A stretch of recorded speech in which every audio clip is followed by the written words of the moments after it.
The day we lowered my husband into the ground, my little sister waited until the last casserole dish had been packed up and the last church lady had hugged me before she chose her moment to set my whole world on fire.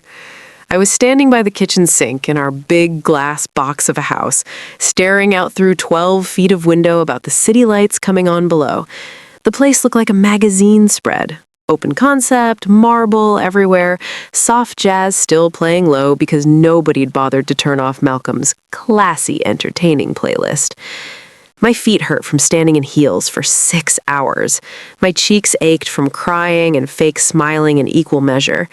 My husband, the man I'd built this life with, the man everyone in that room had just called a visionary and a pillar of the community, was in a casket under red clay. I was 39 and a widow. And somehow, in the middle of that grief, my biggest fear wasn't the mortgage or the foundation or even waking up in the bed alone. It was my own family. Have you ever looked around at the people supposed to be your support system and felt deep down that one wrong move and they'd be the first to push you over the edge? I heard the soft click of the kitchen door behind me. That little hush when someone closes it instead of letting it swing. That's how I knew it was Tasha. My sister doesn't like an audience when she's about to be messy. "Naomi," she said. And even through my fog, I picked up that tremor in her voice that always meant she'd convinced herself she was doing something noble. I turned, wiping at the corner of my eyes with the back of my hand. In the reflection of the window, we couldn't have looked more different. Me, dark skin, eyes puffy, hair scraped back into a simple bun because I hadn't had the energy for anything else. Her, a shade lighter, makeup still perfect, body poured into a black dress just tight enough to toe the line between funeral appropriate and Instagram thirsty. People had always compared us, even when we were kids. Tasha got the looks, Naomi got the brains, they'd say, like splitting us down the middle made us easier to manage. Growing up under that kind of commentary does something to sisters. You learn to love each other through a film of competition, of old resentments you didn't even ask for. Malcolm had been the first man who ever made me feel like I didn't have to apologize for being the responsible, serious one. Which is why the next words out of Tasha's mouth tasted like betrayal and déjà vu all at once. "I need to tell you something," she said. I'd heard that sentence from her too many times not to brace. It had preceded everything from, "I'm pregnant," to, "I wrecked your car borrowing it without asking." This time, she added, "It changes everything. Before the lawyer reads the will, you deserve to hear it from me." My stomach tightened. I set the glass I'd been holding in the sink, the sound of it hitting porcelain too loud in the quiet room. The kids were in the den with my cousin, full from cake and soda, blissfully unaware that Daddy wasn't just tired. The grown-ups were mostly gone, except for a few of Malcolm's colleagues lingering to talk about board seats and legacy. It was the first moment all day I'd been alone, and Tasha had homed in on it like a shark scenting blood. Have you ever known you were too exhausted to handle one more hit, and then someone cocked back anyway? "Now?" I managed. "Tasha, I've been on my feet since 6 a.m. Can whatever it is wait until—" "No," she said, and reached out to close her hand around my wrist. Her nails dug in just enough to hurt. "Okay," I said slowly, slipping my arm free. She took a breath like she was about to dive underwater. "My son is his," she blurted. "Jaden. He's Malcolm's, not just some random nobody's." For a second, the world tilted. The sounds in the house, murmured voices, clinking dishes, the TV in the other room, faded into a low buzz. Time didn't stop, it just narrowed, zoomed in on Tasha's mouth as the words kept coming, confessing and boasting at the same time. "It was years ago," she rushed on, "before you two really got serious. At that Christmas party here, remember? You were sick, you went to bed early, and Malcolm and I were up talking. One thing led to another, we were both drunk." "Stop," I said quietly. My heart hammered so hard it made my fingers tingle. I already knew the story. I'd known it since the night Malcolm, pale and shaky with chemo, had sat me down in this very kitchen and choked it out between apologies. But hearing it from her, seeing the way she tried to dress it up as fate instead of the violation it was, still felt like someone had slipped a knife between my ribs. I thought about telling you 1,000,000 times, she said, wiping an already dry eye. But then Malcolm got sick, and then this. She gestured vaguely toward the direction of the cemetery, like my husband's death was a scheduling conflict. I didn't want to make it harder for you, but I can't keep lying, not when the will is going to come out anyway. There it was, the real engine behind this confession. Not guilt, not a sudden desire to unburden her soul. Fear. Fear that if she didn't control the narrative now, the paperwork would tell on her in a way she couldn't spin.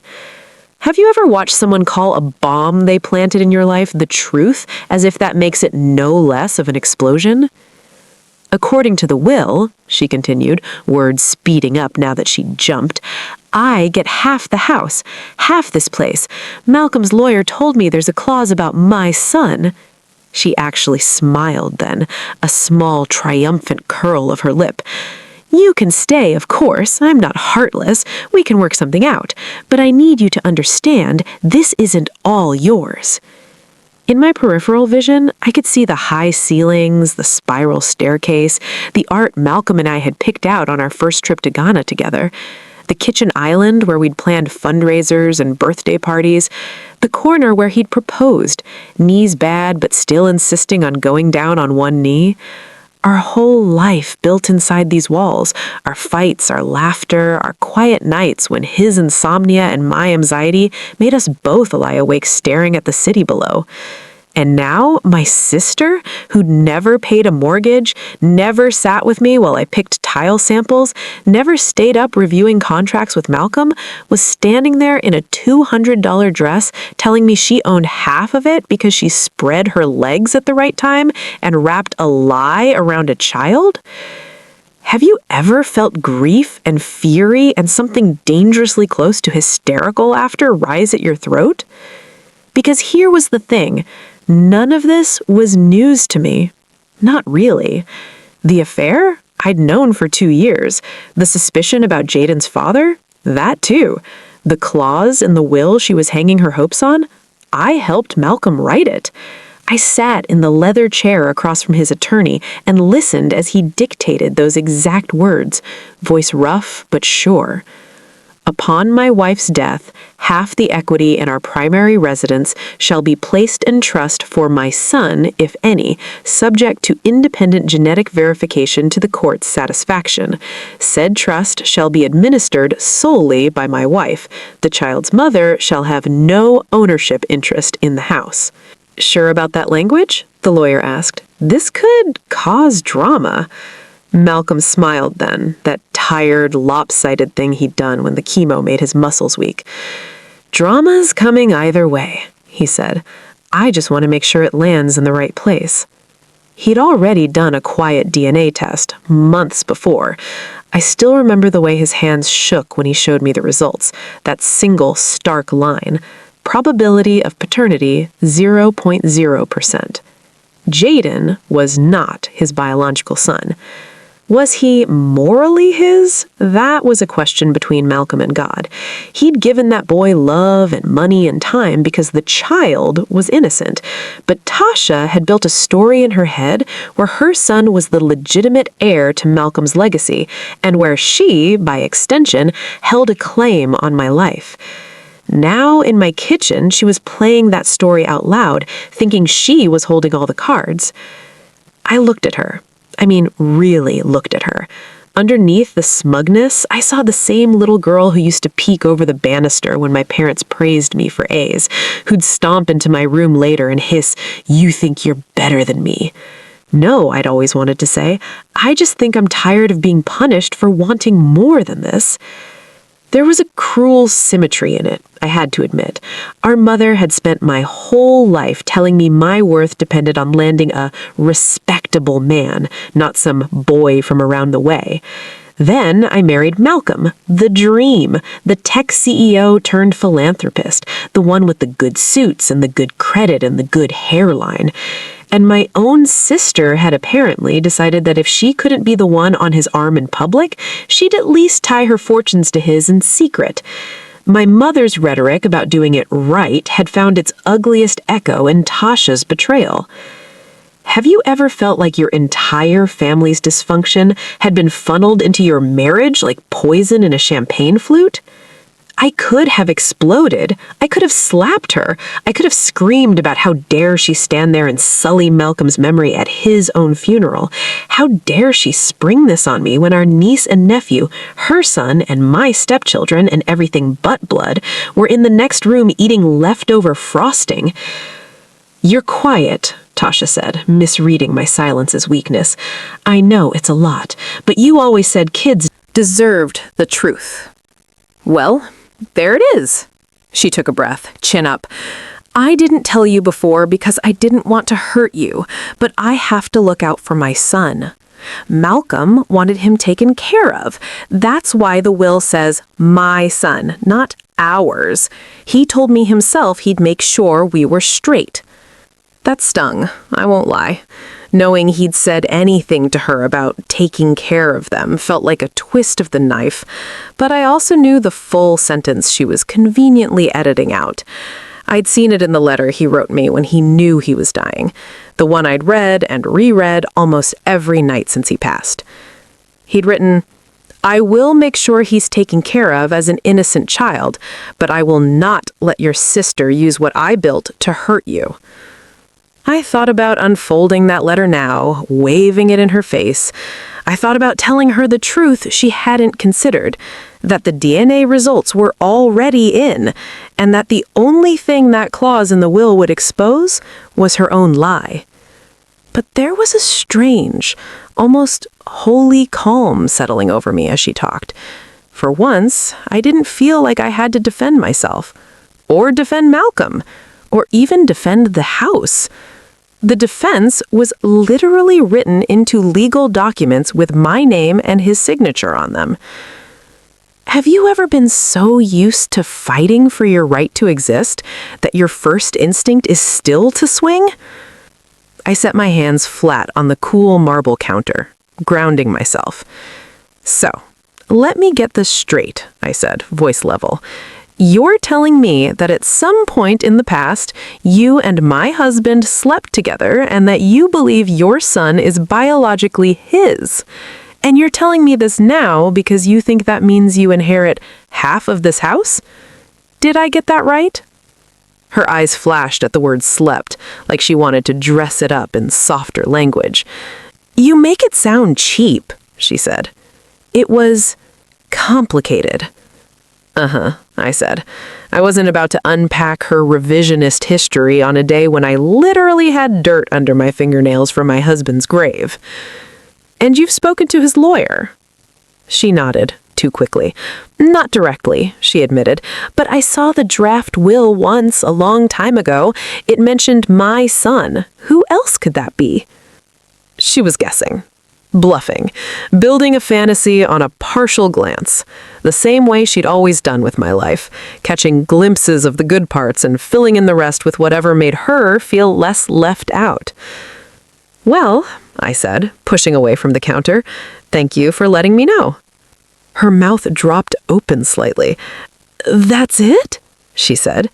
"That's all you're going to say?" "What did you expect?" I asked. "For me to faint? For me to throw you out? For me to rip up the will in front of you?" She opened and closed her mouth like a fish. I expected you'd be more upset," she said honestly. "I thought you always act like you're so above it, like you and Malcolm were perfect." "We weren't," I said. "Believe me." She scoffed. "So you're just fine with this?" "No. I'm not fine. I'm furious. I'm hurt. Again. But I am also very, very tired. And luckily for both of us, I don't have to react today for any of this to be true or false. The will is what it is. the truth is what it is. The rest will shake out. Have you ever watched someone realize they miscalculated your breaking point and now they have no idea what you might do instead? Her eyes narrowed. You're planning something. You always are. I smiled then. I couldn't help it. It was small and probably looked more like a grimace, but it was real. The only thing I'm planning, I said, is to go upstairs, take off this dress, and finally cry without somebody watching. I walked past her, pausing at the doorway. Oh, and for what it's worth, Malcolm already told me about you. Years ago. I didn't turn to see her face. I didn't need to. The way she sucked in a shocked breath told me enough. What? She stammered behind me. You heard me, I said. This isn't your big reveal, Tasha. You're late to your own confession. The only person you're about to surprise is yourself. Then I left her standing there in the kitchen of the house she thought she'd just claimed half of, clutching at a story that was about to meet a document and a DNA test with no interest in her version of events. Have you ever walked away from a confrontation not because you won, but because you finally understood you didn't need to fight on that battlefield at all? 3 days later, when we all sat in Malcolm's lawyer's office in front of a mahogany desk and listened to the terms of his will, I remembered that moment in my kitchen, the way my sister's voice had trembled when she said, "According to the will, I get half the house," and the way I replied, steady, "Uh-huh, okay," while a part of me, small and guilty and vindicated, could barely hold back a smile. Because my husband might have broken my heart with his mistake, but in the end, he'd also handed me something I'd never had with my family before. The assurance that this time, when the truth came out, I wouldn't be the one left with nothing. For inheritance stories. Before anyone can understand why my sister marching into my kitchen on the day of my husband's funeral and claiming half the house landed the way it did, you have to understand the house she thought she was walking into. And you have to understand us, me, the serious older sister, and Tasha, the pretty younger one, long before either of us knew what a $12 million property even looked like. Have you ever looked back at your childhood and realized the story that was told about you wasn't the same one you were actually living? I grew up in a rental on the east side of town, in a brick duplex that always smelled like fried chicken and pine sol. My mother worked double shifts as a nurse's aide. My father did whatever would keep the lights on. Warehouse shifts, odd carpentry jobs, driving an airport shuttle. We weren't destitute, but we were one broken transmission or ER visit away from disaster at any given time. We are not poor, my mother would snap if anyone dared use the P word. We're transitioning. Transitioning to what? My father would mutter under his breath. Heart attacks? But they had a plan. Or rather, they had a plan for me. Naomi, the one who liked books, who color-coded her notebooks, who reminded them about due dates and bills. "You're our ticket out," my mother would say, half serious, half joking, hugging me a little too tight. "You're going to go to college, get a good job, marry a good man, and never worry about the rent again." That good man part was always said with a certain tone. You know the one. The one black mothers use when they talk about no babies by some boy from around the way. Respectability coded in love and fear. 2 years after me, along came Tasha. Lighter skin, looser curls, a smile that made strangers at the grocery store coo. Where I was praised for bringing home A's, she was praised for how cute she looked in her Easter dress. "That one's gonna break hearts," Auntie Sheila would cackle. "You better keep her on a short leash." My mother would sigh dramatically. "Lord help us. Naomi, you hear that? You watch your sister. Make sure she doesn't go off track." And just like that, I had a second job before I could even legally work. Project manager of my sister's potential. Have you ever been given responsibility for someone else's soul before you had any idea what to do with your own? Tasha and I loved each other. Don't get it twisted. We shared secrets under blankets, shared headphones on the bus, shared eye rolls when our parents argued about money. But there was always something between us. A script neither of us wrote, but both of us had been assigned. She was the one people fussed over, the one boys noticed first. I was the one teachers picked to hand out papers, the one my parents leaned on. "You know better," my mother would say when I tried to do anything remotely reckless. Tasha would get a lecture. I'd get a disappointed silence. It took me a long time to realize "you know better" wasn't really a compliment. It was a way to deny me the grace to make mistakes. I studied hard. Honors classes, AP this, extracurricular that. While Tasha was sneaking out to parties, I was sneaking into the library after hours, bribing the janitor with cookies to let me stay. I knew the only way I was getting out of that duplex and into anything better was through grades and scholarships, not some storybook romance. My parents pushed, too, in their way. "You're not like those girls," my father would say when another teen pregnancy scandal hit the neighborhood. "You're Carter stock. You're going places." The problem with telling one daughter she's going places and the other she's going to break hearts is that you don't leave a lot of room for either of them to be whole people. I got out. Barely. Financial aid and a patchwork of part-time jobs got me into a state university. Moving into that cinder block dorm felt like stepping into an entirely different universe.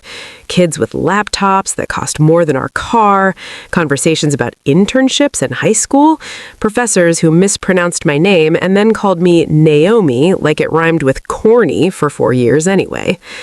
I learned to navigate it, learned to keep my hair in acceptable styles for interviews, learned which smiles meant I'm intrigued and which meant I'm threatened. I majored in marketing because it was creative but businessy enough to seem practical. I graduated, got an entry-level job at a tech company where I was one of 3 Black women in a building of 300 employees, and slogged my way up from coffee fetcher to the one who makes everything sound right on the website. Tasha, meanwhile, bounced. In and out of community college, in and out of jobs. Retail, a front desk at a salon, a few weeks at a call center that ended with her cussing out a supervisor and storming out mid-shift. She always had a story. "They were disrespecting me," she'd say. "I'm not going to let people talk to me any kind of way." She moved back home, then out with a boyfriend, then back again. My parents made excuses. "She's just finding herself," my mom would say. "Naomi, you were always the serious one. Not everyone can be like you." Translation, we're not going to hold her to the same standard because we've already decided she's different. That double standard was the air we breathed. When I met Malcolm, it was at work, of all places. By then, I was in my early 30s, tired of chasing promotions that always seemed to go to men named Jason or Kyle. Malcolm was coming in as a consultant. That's what they called it. Really, he was there to look under the hood and decide if the company was worth investing in. He was older than me by 10 years. Tall, dark-skinned like me, with a touch of gray at his temples and that kind of unbothered confidence that only comes from people who've made more money than they ever imagined and had enough wisdom to know it didn't fix everything. First time I saw him, he was standing by the coffee machine, glaring at the pod options like they'd personally offended him. "They got 23 flavors," he muttered, "and not one tastes like coffee." I snorted before I could stop myself. "That's how they keep you from drinking too much," I said. "If you hate it, you stop after 2 cups. He glanced over, took in my badge. "Naomi," he read, "you work in," I said, "marketing. I make the things that don't work sound shiny." He smiled, the corner of his mouth ticking up. "Honest. I like that." I didn't know then that he owned a company next door, or that he'd sold his first startup with 8 figures, and had a reputation in the local Black business community as somebody who actually put his money where his mouth was, mentoring, investing in folks from neighborhoods like the one I grew up in. All I knew was that he laughed at my jokes and listened when I talked without looking around the room for someone more important. Have you ever had someone treat you like the smartest person in the room after a lifetime of being treated like the responsible one but never the star? We started talking more, at first about campaigns and messaging, then about what it felt like to be the only black face in meetings where decisions were made, about the tightrope of being professional without disappearing yourself completely. He'd ask for my opinion in group settings and actually integrate it into his plans. My boss noticed and suddenly took my ideas more seriously. Nothing changes status in a workplace like the rich black man nodding when you talk. "You're good," Malcolm told me one evening after a late meeting as we walked through the parking lot. "Way too good to be updating email templates while Jason presents your work." "Jason has advantages," I said wryly. "Blonde wife, golf swing." He chuckled. "Jason has audacity," he said. "You have talent. Makes for an interesting race." He asked me out a month later. I said no the first time, then maybe, then finally yes, after he showed up at my desk with not flowers, but a stapler I'd been complaining about needing for weeks. "I replace broken things," he said, "when I can." The first time I brought him home, my parents were suspicious, not because of him, but because of me. "What does he want with you?" my mother asked bluntly after he'd left. "Men like that don't look at girls like us unless they want something." "Girls like us?" I repeated.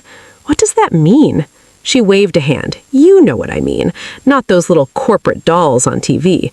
Real black women. We get used, not chosen." There was a bitterness in her voice that had nothing to do with me and everything to do with her own past. I knew that. Didn't make it hurt less. "Maybe he sees something you don't see in me," I said, then immediately regretted it when her face closed up. The second time I brought him, they switched. Suspicion turned to performance. My father put on his "I'm cool with successful black men" voice. "So you in tech, huh?" he said too loudly. "Do you know that Zuckerberg fella?" My mother made fried chicken and mac and cheese from scratch, the good stuff, not the rushed version I grew up on when she was between shifts. She sprinkled little bits of information about me like ransom notes. "Naomi's always been the responsible one," she told Malcolm. "Always knew she'd do something with herself." She said it as a compliment. It felt like a warning. "Don't think you're getting some wild thing here. She's housebroken." Tasha made her entrance last. Late, of course. Tight jeans, lashes for days, smelling of vanilla and weed. She'd rolled her eyes when I invited her. "I don't need to meet your sugar daddy," she'd said, but she showed up anyway. Curiosity always beats disdain with her. "Oh," she said when she saw him. You could hear the shift, disinterest flipping to interest in a heartbeat. "So, this is Malcolm." She turned it on, hugged him a beat too long, complimented his watch, asked about his journey, her voice dripping syrup. I watched him carefully. He was polite, a bit amused, unaffected. At least that's what I told myself. I remembered the first time I noticed something that made my stomach twist. We were hosting a barbecue a year after we got married in our new house up on the ridge.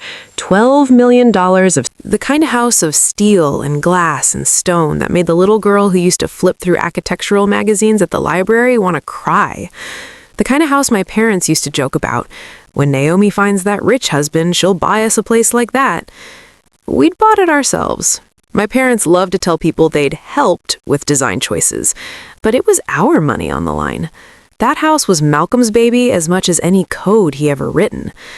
Tasha was in the pool with some of my girlfriends, hair piled up like a crown, laughing too loud. Malcolm was manning the grill, flipping burgers like he hadn't paid someone to install a state-of-the-art outdoor kitchen. I went inside to get more ice.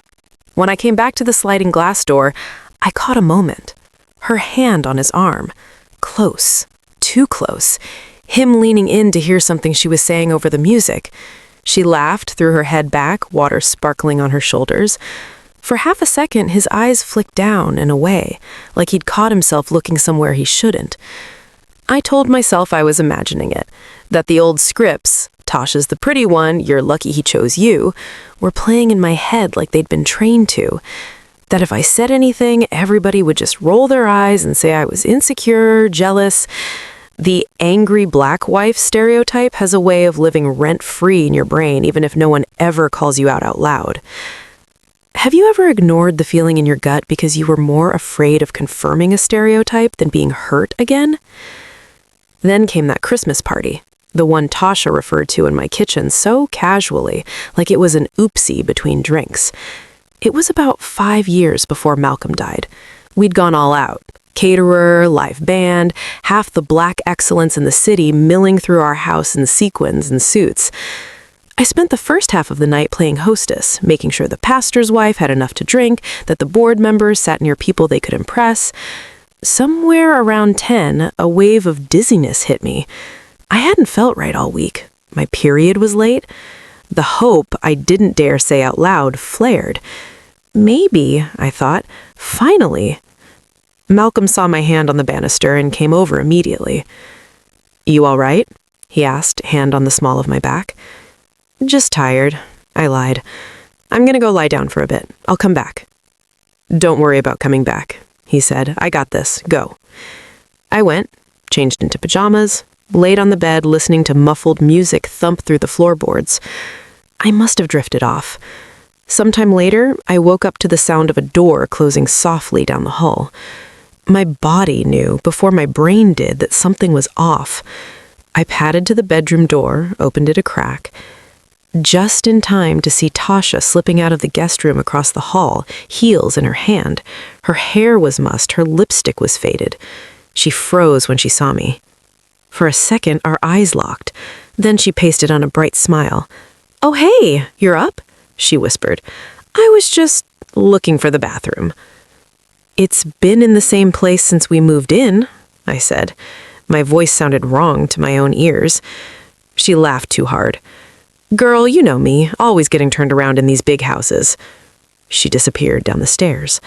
A minute later, Malcolm appeared at the end of the hall, tie loosened, eyes a little too wide. "Hey, you all right?" he asked. "Where were you?" I asked. He hesitated, just a flicker. Then, "Saying goodbye to people," he said. "It's almost midnight." I wanted to push, wanted to ask, "In the guest room?" Wanted to drag Tasha back up there and make them both look at each other and then at me and explain. Instead, I swallowed it, smiled, told myself I was being paranoid, hormonal, told myself my sister wouldn't do that, my husband wouldn't do that. Have you ever gaslit yourself because the alternative, that the people you love are betraying you, hurts more than lying to your own face? 3 months later, Tasha announced she was pregnant. "It was just some guy from the club," she said when I asked why. "Not worth mentioning." She moved back in with our parents for a bit. My mother alternated between clucking disapproval and cooing over baby clothes. "At least you have your education," she'd say to me pointedly. "We don't have to worry about you making that mistake." Meanwhile, Malcolm started sending Tasha money, quietly. At first it was framed as helping out, then as for the baby. I'd built a life with this man. I knew how he treated obligation. There was something extra weighty in the way he took on helping with Jaden. It wasn't until years later, when chemo had thinned his hair and we were staring at too many pill bottles on the counter, that he finally broke. "I did something unforgivable," he said one night, voice hoarse, "with Tasha." The way he said Tasha, like it burned, told me everything before he said another word. I didn't throw a plate. I didn't scream the way TV wives do. I just sat there, feeling the careful story I'd built my adult life on. I escaped my parents' patterns. I picked a good man. I did everything right. Start to crumble. Dust falling around me while the world went on. He told me about that Christmas, about the drinks, about Tasha being flirty, about me upstairs asleep, maybe pregnant, maybe not.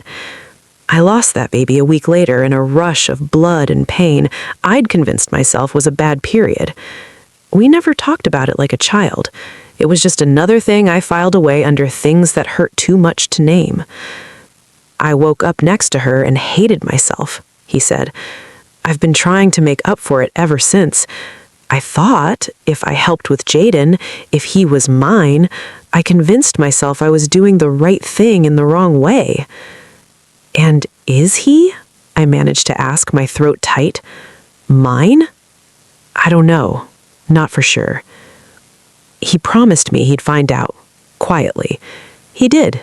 Hair from a brush, a swab he turned into a routine test for some clinical trial, a discreet lab that owed him favors. 6 weeks later, the paper landed on his desk. 0% probability of paternity. Jaden was not his. I remember his hands shaking as he showed me. "I've been killing myself over a maybe that wasn't even true," he said. "Cheating on you wasn't a maybe, that happened.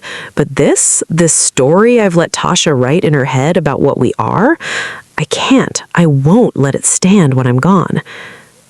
That's when he called his lawyer. That's when we sat in that office together, me still reeling from betrayal and grief and love tangled up, and designed a will that tried to balance all of it. The clause about my son, the requirement for DNA, the trust that would protect a child if he truly belonged to Malcolm, while preventing a woman who'd already crossed too many lines from using him as a key to a life she hadn't earned.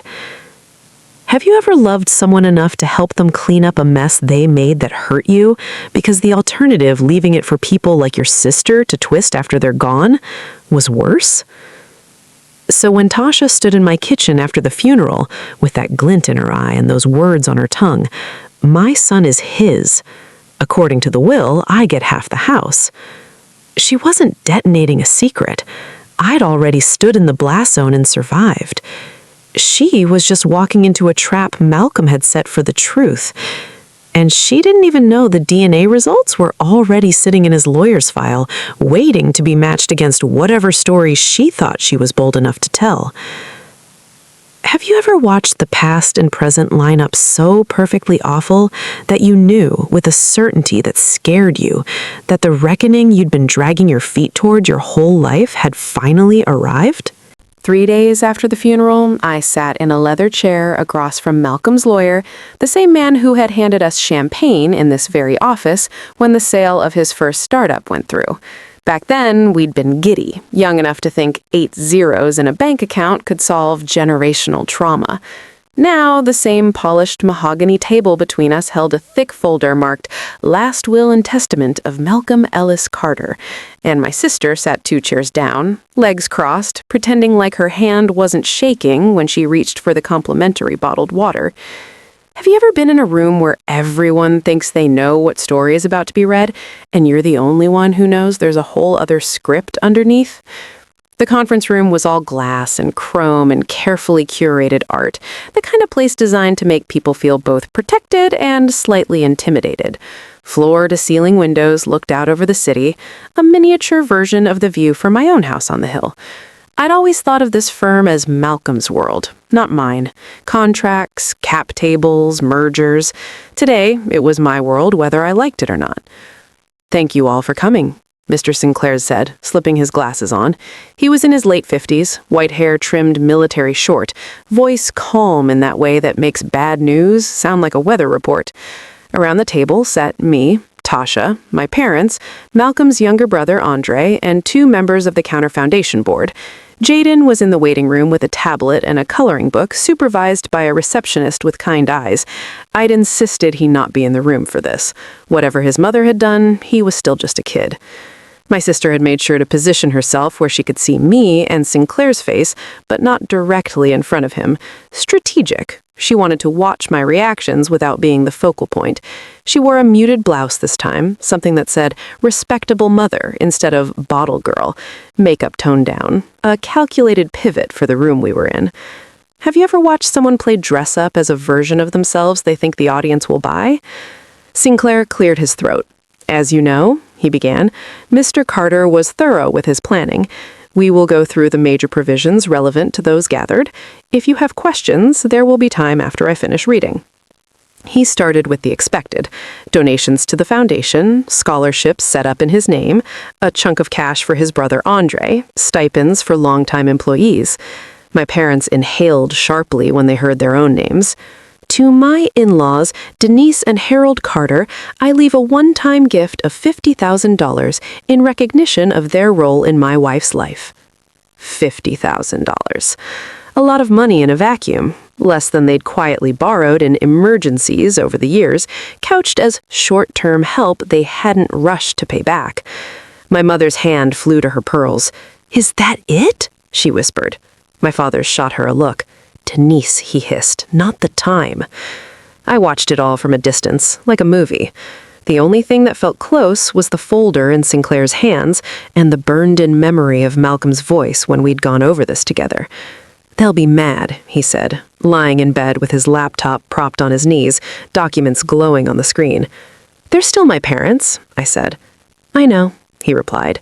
That's why they're getting anything at all. Sinclair moved on. To my beloved wife, Naomi Carter, I leave all personal property, including vehicles, jewelry, furnishings, and art, along with full control of my liquid assets and investment portfolios not otherwise designated herein. I barely heard the numbers. They were big, bigger than anything I'd imagined touching as a kid in that duplex, but they also felt abstract. Money is a concept until you're the one signing the checks that move it. The room rustled with shifting bodies.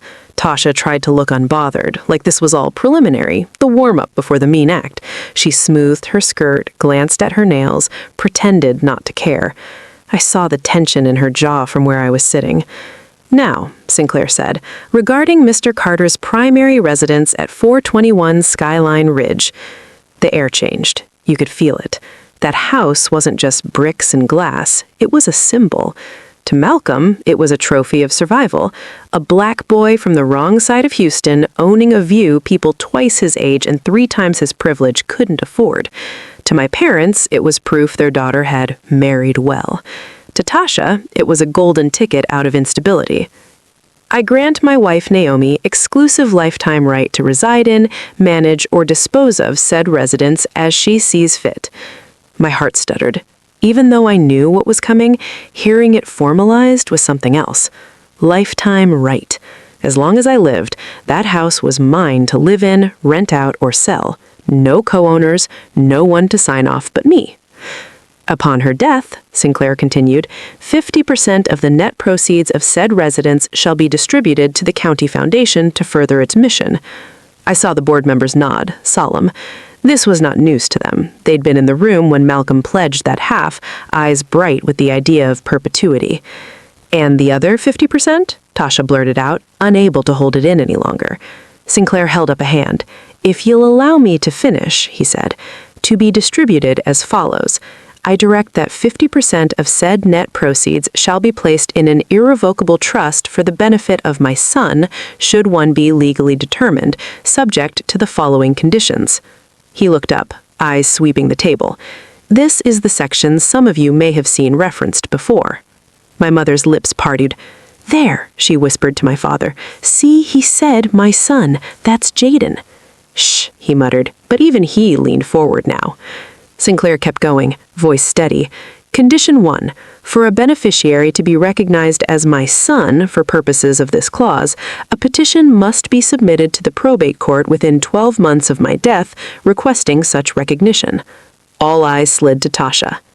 She straightened, as if taking a cue. In her mind, this was her cue, her entrance. Have you ever watched someone step confidently onto a trapdoor? Condition 2, Sinclair read, any such petition must be accompanied by clear and convincing evidence, including the results of a genetic test conducted by a court-approved laboratory, demonstrating biological paternity to a probability exceeding 99.9%. That's when Tasha's fingers tightened on the armrest. Condition 3, should such genetic testing fail to meet the above threshold, or should no petition be filed within the allotted time, the 50% designated for the son's trust shall be redirected in equal parts to the county foundation and any heirs at law named by my wife in her own testamentary documents. A beat of silence. Furthermore, Sinclair added, the trust, if created, shall be administered solely by my wife, Naomi Carter, as trustee. The child's mother shall have no legal or equitable ownership in the residence or in said trust. The words hung in the air like a flock of birds that had flown into the room and forgotten how to get out. Tasha's confusion flickered across her face first, then outrage, then, just for a split second, fear. What does that mean? She demanded. He has a son. Jaden is right out there. She shot me a look like I was supposed to back her up. You know he is. You told me. He told me he told you. He told me you said that, I corrected quietly. Those aren't the same thing. Sinclair cleared his throat. Ms. Brooks, Tasha liked to hyphenate sometimes when it suited her. If you believe your son has a claim under this clause, the next step would be to petition the court. Genetic testing would follow. If the results are conclusive, the trust would be established. If not, he spread his hands, the clause is self-executing. So I have to go to court, get my kid poked and prodded, just for y'all to decide whether he counts as Malcolm's son? You'd be petitioning the court to recognize him as such, yes, and if successful, the trust would be established. He would benefit from the house sale proceeds after Naomi's lifetime. You, personally, would not own any portion of the house. She let that sink in. Jaden gets a trust, she gets nothing. This is bullshit, she whispered, fists clenched in her lap. He promised me. He said he'd take care of us. That's why he put that in there, because he knew Jaden is his. If that is the case, Sinclair repeated, then genetic verification should pose no difficulty, and your son will be provided for. But your personal belief, or even Mr. Carter's past statements, are not sufficient on their own under this will. I felt my father's gaze boring at me now. You knew about this? He asked. About all this mess? Dad, please, I said, this isn't the time. When is the time?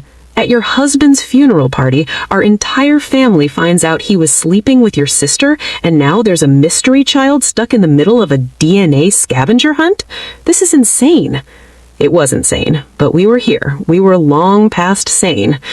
Mr. Carter made these provisions with full awareness of the implications. He wished to balance potential obligations to a child with protection for his wife and his charitable commitments. Translation, he knew he'd made a mess. This was his attempt to mop it up without giving more power to the person who'd already abused the access she had to him. Have you ever felt gratitude and anger towards a dead person in the same heartbeat? Gratitude that he thought far enough ahead to keep you from being homeless because of his mistake. Anger that he put you in a position where you had to sit in a room and listen to your parents and sister argue about what your marriage was worth in real estate terms. So I have to go to court? What? Get my kid poked and prodded just for y'all to decide whether he counts as Malcolm's son? You'd be petitioning the court to recognize him as such, yes, and if successful, the trust would be established. He would benefit from the house sale proceeds after Naomi's lifetime. You, personally, would not own any portion of the house. She let that sink in. Jaden gets a trust, she gets nothing. This is bullshit, she whispered, fists clenched in her lap. He wanted us taken care of. He told me. She shot me another glare. You did this, she accused. You made him do this to punish me. Tasha, I said, fighting to keep my voice from rising, if this was about punishing you, there wouldn't be a child's trust option in there at all. Malcolm didn't owe you a single cent. He felt something about Jaden, enough to do this. He also felt something about me, enough to make sure I didn't end up fighting you for my own house from beyond his grave. I swallowed hard. He tried to split the difference between a mistake and a family he actually chose. This is his line, not mine. Have you ever spoken up for the dead because you know their intent better than the people alive trying to twist it? The meeting wrapped up with signatures and copies and so many legal words my head spun. When we walked out into the hallway, Tasha grabbed my arm hard enough to bruise. You think you're smart, sitting in there all calm like you're running things. I am running things, I said, gently shaking her off. That's what executor means. You can't stop me from filing that petition. I know he's Jaden's father. I don't care what some stupid test says. I'm going to get what my son is owed. Her voice broke on owed. For a second, I saw the vulnerability behind all the claws. Tasha had never had what I had, a sense that anything stable could last. Her relationships crumbled, jobs fell apart, rent went unpaid. For her, securing some piece of Malcolm's world felt like a shot at finally being safe, not having to scramble, not having to call me at midnight asking for just $200 this time, I swear. I thought about telling her then, about the DNA test Malcolm had already done, the one sitting in Sinclair's file, but something in me said, no, that's not your news to soften yet. It wasn't about revenge, it was about letting the process play out the way Malcolm designed it, with verification, not vibes. Do what you want, I said quietly. That's your right.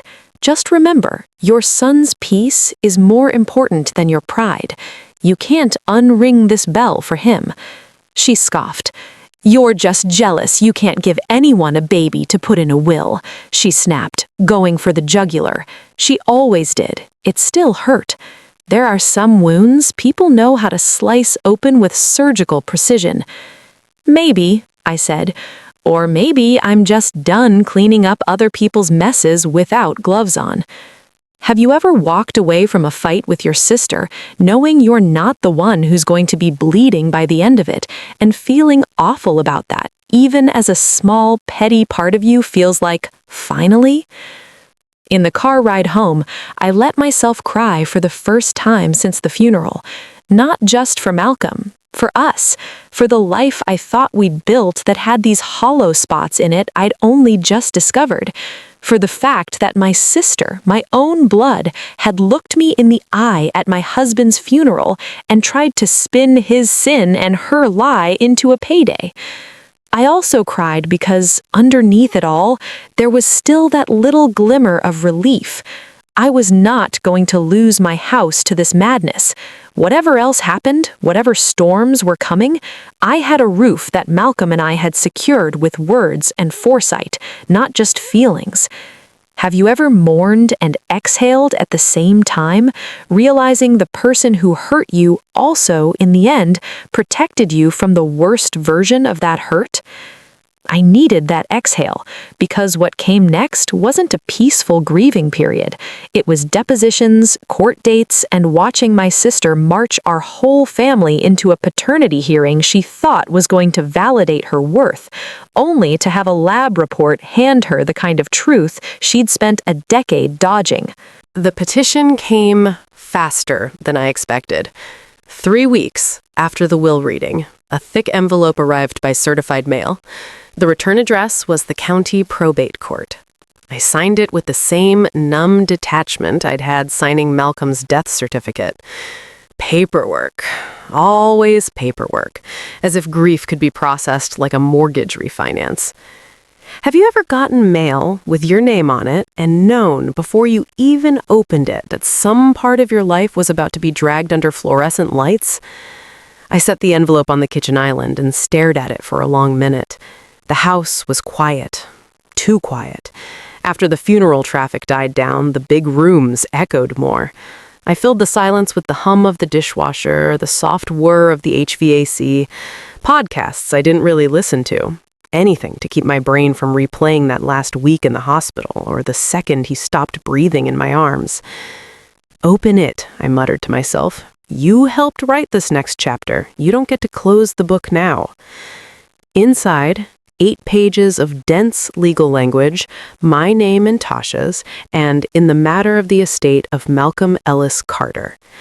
At the center of it all, in bold, was a simple request. Petitioner on behalf of minor child J.C. requests recognition of said child as the biological son of the decedent for purposes of inheritance under Clause 5B of the will and prays the court to order genetic testing accordingly. Tasha had not wasted any time. She'd hired her own attorney, a solo practitioner with a reputation for taking on messy family cases. I recognized his name from a billboard near the courthouse. "We fight for your rights," the slogan read, next to his 2 white teeth. I pictured Tasha sitting in his office, spinning her story. "He told me he'd take care of us. My sister is trying to cut me out." The man probably saw a potential contingency fee glimmering in the distance like a desert mirage. The court set a preliminary hearing date and, more importantly, issued an order. Genetic testing to be conducted by a court-approved lab within 30 days. Samples from Malcolm had already been banked before his death for estate administration purposes. That phrase had been Sinclair's idea. At the time, it had felt clinical. Now it felt like the world's dullest superhero cap. "Are you okay?" Sinclair asked when I called him. "I just got a copy too." "I knew it was coming," I said. "Doesn't mean I was ready to see it in 12-point font." "You don't have to fight this," he reminded me. "We already have a prior test. We could move to quash on the grounds that further testing is pointless and invasive." "For who?" I asked. "For the dead man? Or for the 10-year-old who's been told his whole life he belongs to a man who doesn't show up in his DNA?" There was a pause. "You're thinking of Jaden," he said, "not Tasha." "Tasha made her bed," I said. "He's just trying not to fall through the slats." Have you ever looked at a kid caught in the crossfire of adults' lies and realized that despite everything they've cost you, you still care what happens to them? I'd had mixed feelings about that prior test. When Malcolm had first suggested it, it felt like another betrayal. Not because I wanted Jaden to be his, not I did, but because the idea of swabbing a boy's cheek without his or his mother's knowledge felt like another secret piled on top of secrets. In the end, Malcolm had framed it like this: I can't write a will that treats a child as my son without knowing if he is. That's not fair to him, to you, or any other kids who might show up later claiming the same thing. He wasn't wrong. So we done it, quietly. Now the court was ordering the same thing, only out loud. Yet for all my misgivings about dragging Jaden through this publicly, there was this also. Tasha had chosen to hang her claim to Malcolm's legacy on this story. If we didn't let the process play out, she'd just keep that story running forever. They were scared to take the test, she'd tell anyone who'd listen. They knew. At least this way, whatever the result, there would be something solid underfoot. For him, for me, even for her in the long run. "We'll comply," I told Sinclair, "but I want it as gentle as the court allows. No circus, no press, no extra poking than what's necessary." "Of course," he said. "I'll coordinate with her attorney and the lab. You won't have to be there for the swab itself unless you want to." "I'm not her mother. I don't get to make that less awkward. That's on her." "You are the decedent's representative," he reminded me, "and if this goes the way we expect, the trustee of any trust, or the one who certifies there's no need for one, that's power, Naomi, whether you like it or not." Have you ever felt the weight of someone's mistake press a crown on your head you never wanted to wear? The day of the test was anticlimactic. It was supposed to be. Lab room, cold, sterile, a phlebotomist with pastel scrubs and an efficient smile. "Just a little cheek swab, honey," she told Jaden. "Won't even hurt." Tasha had dressed him up again. Polo shirt, 2 stiff jeans, hair freshly braided. He swung his legs nervously on the chair, looking more like a little boy than he had in a while. When Malcolm was alive, he'd always lit up around him, calling him Uncle Mal, climbing all over him at barbecues. Now he kept glancing at me in the waiting room with a mixture of curiosity and resentment, like he wasn't sure if I was the hero or the villain in this story. Have you ever seen a child looking at you through the lens of adult gossip and wanted to wipe it clean, knowing you can't? His mother squeezed his shoulder. "This is just something we have to do, baby," she soothed, "to get what's ours." He looked up at her. "Like money?" he asked, with the bluntness only kids have. She hesitated. "Like security," she said, "so Mommy doesn't have to work so hard." "But Miss Naomi works hard too," he said, surprising all of us, "and she already has this big house." The way he said Miss Naomi made something twist in my chest. Respect and distance. Tasha's mouth tightened. "That house is too big for one person," she said. "We're family. We're just trying to level the playing field." The tech called him in. He hopped off the chair, eyes big. Before he disappeared into the room, he turned and looked at me. "If he's not my dad, do I lose him?" Silence. The tech paused in the doorway. Tasha opened her mouth, then closed it because, for once, she didn't have a rehearsed answer. Her entire script hinged on the opposite being true. I stepped forward, slow, careful. "You don't lose who he was to you," I said. "You had a man who cared about you, who showed up for your birthdays, who helped with your homework sometimes. That doesn't disappear because of a test. This is just paper." His forehead scrunched. "Then why do we have to do it?" "Because adults made some messy choices," I said, "and sometimes paper is how we clean them up." Have you ever realized that the most important audience for your honesty isn't the court, but the kid who didn't get a say in any of this? The swab took all of 10 seconds, a twist of cotton against the inside of his cheek. 1, 2, done. They had Malcolm's sample already in storage, a little envelope in a freezer somewhere with his name and a code instead of all the stories people told him at the funeral. Visionary, mentor, loving husband. Also, man who slept with his wife's sister. Humans are complex like that. After, Tasha marched him out past me without a word. On the sidewalk, she spun around. "Happy now?" she snapped. "You got what you wanted." "What I wanted," I said slowly, "was for the truth to stop being optional." "This hurts him more than anyone," she shot back, jerking her chin toward Jaden.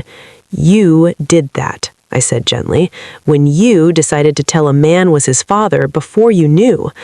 She stepped forward like she might shove me. I held my ground. Somewhere behind us, my father's voice said, "Y'all stop this right now." We all turned. My parents stood a few feet away, looking 10 years older than they had at the funeral. Their eyes were on Jaden, not with the indulgent interest they'd shown when he was a cute toddler they could spoil on holidays, with something heavier. Guilt, maybe. Have you ever seen your parents realize too late that the story they enabled is about to hurt someone they didn't intend to hurt? The judge called us in, a different judge this time, probate court, not the one who'd known Malcolm from the war story he'd told at our wedding. This judge was all business. "We are here on the petition of Miss Brooks on behalf of minor J.C., she said, glancing over her glasses. "We have the report from the lab." She summarized. "Test results show a 0% probability that the decedent was the biological son of the minor. As such, the condition in Clause 5B of the will has not been met. The petition is denied and no trust will be established." Her gaze flicked to me, now, Mrs. Carter. Then, unexpectedly, she looked at Tasha, tone softening a fraction. "Miss Brooks, I am not unsympathetic to the emotional weight of this situation. However, this court can only enforce what is in the document and the facts before us. I strongly encourage you to seek counseling for yourself and your son to process this."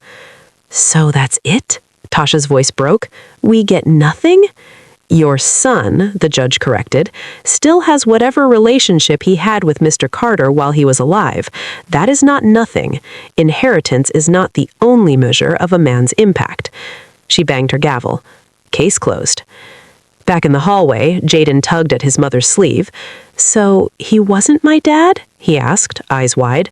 "That test is wrong," Tasha insisted. "We know the truth." "Baby," I said gently, "can I talk to you for a second?" "No," she snapped. "You've done enough." But Jaden looked between us, confused. "Miss Naomi," he said, "why would the paper say that if it's not true?" Have you ever been handed a moment where you could twist a knife with the truth or use it to stitch a wound closed and had to decide in real time what kind of person you're going? I knelt down beside him. I said, "Sometimes grown-ups make promises before they have all the facts.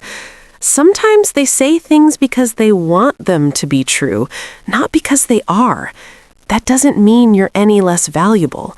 It doesn't mean you don't deserve good things." He swallowed. "So I don't get the house?" he whispered, like that was the piece he understood best. "The house was never going to be yours to live in," I said honestly. "Even if you were his by blood, it was always going to be a grown-up thing. Papers and trustees and sell-it-later stuff.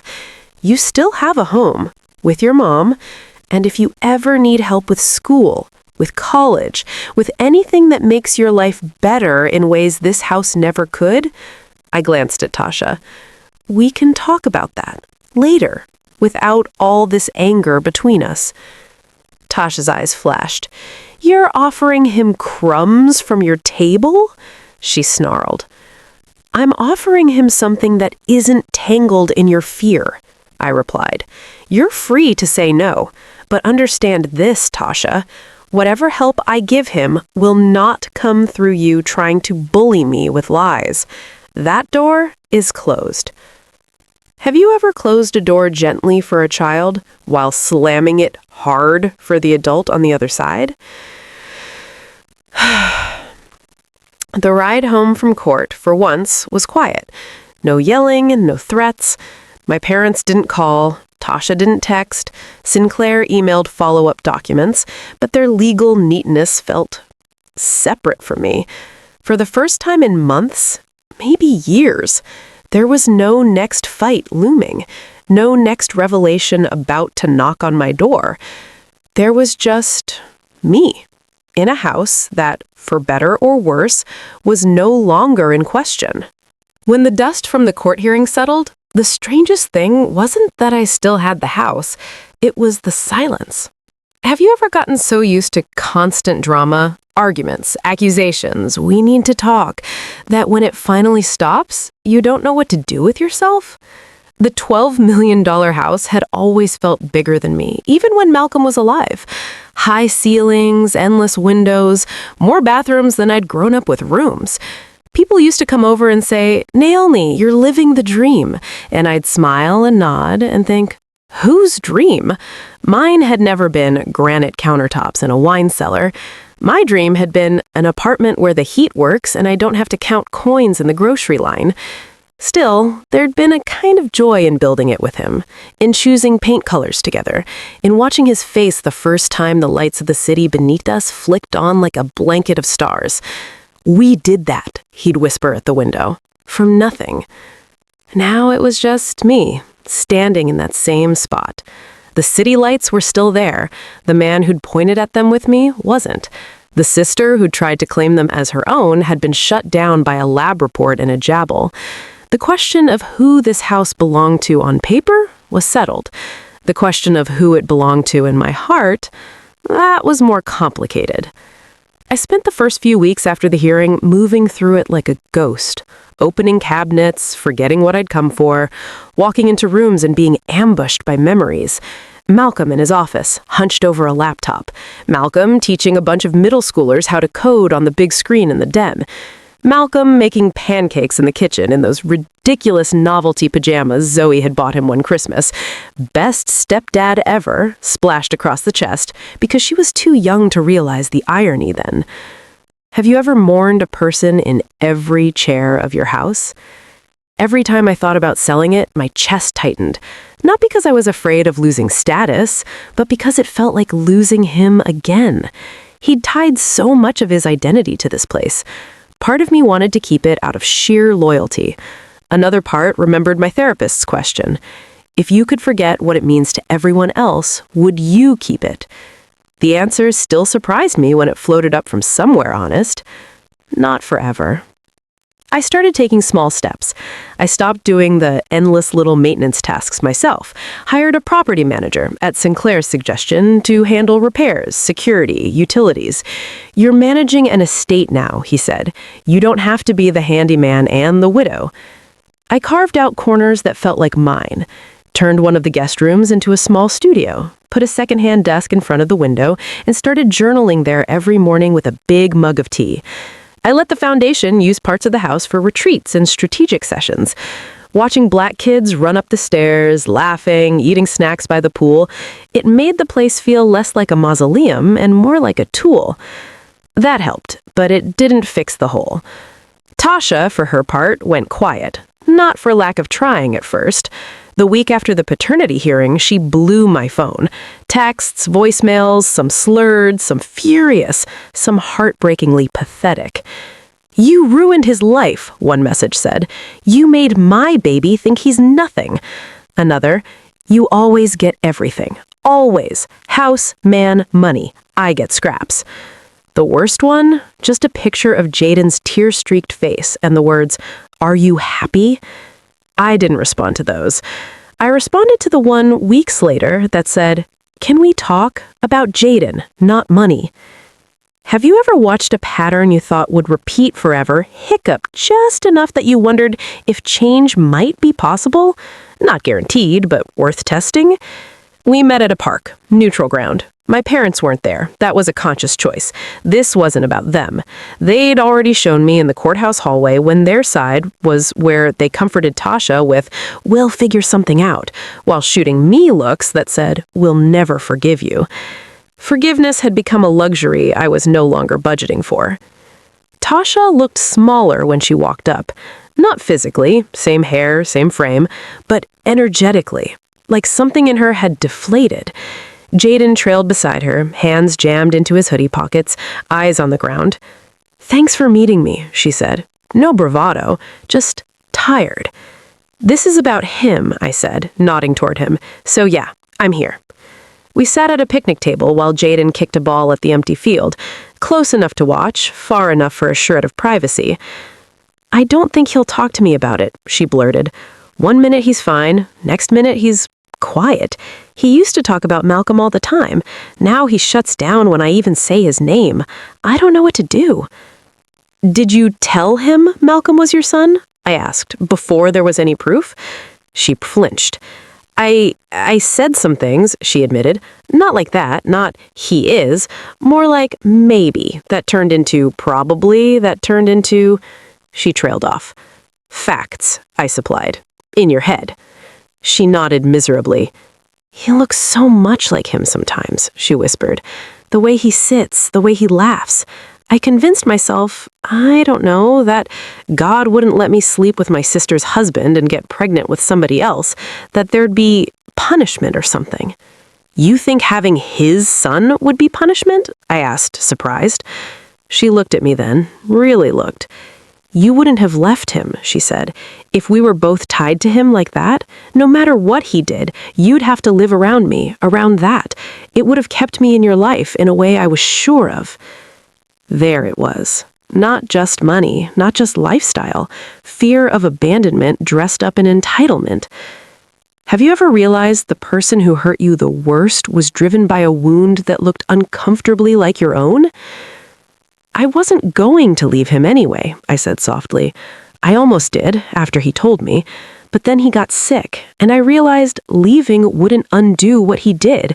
It would just make me hurt in a new zip code." She snorted. "You always think you're so evolved." "No," I said. "I just had a therapist before you did." We sat in silence for a minute. The clouds shifted. Somewhere, a dog barked. "So, what do you want from me, Tasha?" I asked finally. "Because if this is about me saying you were wrong, you already know that. If it's about me saying you're not a monster, you also know that. You've been living in that gray area your whole life." She swallowed. "I want my son to be okay," she said. "That's it, for real this time. Not okay because he gets half a house. Just okay." It sounded more like a plea than a statement. "He needs someone to talk to who isn't entangled in this mess," I said. "You, too. Have you thought about therapy?" She rolled her eyes on reflex, then stopped herself. "I can't afford," she began, then remembered who she was talking to. Anger flickered. "I'm not asking you to pay my therapist bills, Naomi." "I didn't say you were," I replied. "But the foundation has mental health partnerships. We fund counseling for kids in our programs. If Jaden wants to be part of something like that..." I let the sentence trail off. I wasn't going to use philanthropy as a backdoor favor for my own family without transparency, but I also wasn't going to pretend we didn't have resources she didn't. "I don't want him to be a charity case," she muttered. "He'd be a participant, like any other kid from a complicated background, which is a lot of them, by the way." She watched Jaden for a second, then said, "You said he told me genes don't erase love," she said, "the day of the hearing." "I did," I said, "because they don't." "You still look at him like you like him," she said. It wasn't quite a compliment, more like an accusation she didn't know what to do with. "He was a kid in my house for 10 years, I replied, eating my food, breaking my stuff, laughing at Malcolm's terrible jokes. I don't stop caring about that because a lab says 0.0. I took a breath. But I also won't pretend his mother didn't try to blow my life up with that same love. Have you ever felt the edge between compassion and self-preservation so sharply that one wrong word could send you tumbling either way? "So what now?" she asked. We just go on like nothing happened? You stay up there in that house, I stay down there. He grows up knowing his mom slept with his uncle and lied about his dad? He grows up knowing adults are messy, I replied, and that it doesn't have to define him. Her laugh was bitter. You think he's that well-adjusted? I think he has a chance if the two of you stop making this about who wins, I said pointedly, and start making it about what helps him build a life that doesn't repeat ours. She flinched. You sound like Grandma, she muttered. Good, I said. She's the only one in the family who ever learned how to use power for something besides control. We didn't solve everything on that bench. No magical sister reconciliation hug, no neat bow for the years of resentment, betrayal, and stolen chances. But we did agree on one thing. Jaden deserved better than being a pawn in a story about two sisters and one man. We agreed he'd start therapy. Tasha found a Black woman counselor willing to work on a sliding scale. I quietly arranged through the foundation for that scale to slide a little further without Tasha knowing who was pulling the lever. Have you ever done something good for someone who hurt you and made a deliberate choice not to tell them so it stays about the person who actually needs it? A few months later, I got an email from the foundation's program director. Hey, Naomi, we had a new kid join our Saturday STEM camp. Jaden Brooks. Brilliant mind. Wants to build video games someday. Thought you'd want to know he's fitting in right in. I stared at the message for a long time. Then I replied simply, Good. Let's make sure he gets everything he needs from us. Skills, mentors, not pity.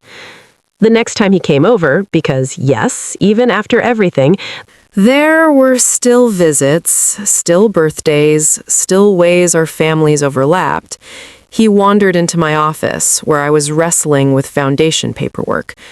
Miss Naomi, he said, hovering at the door, do you think Uncle Malcolm would have been proud of me?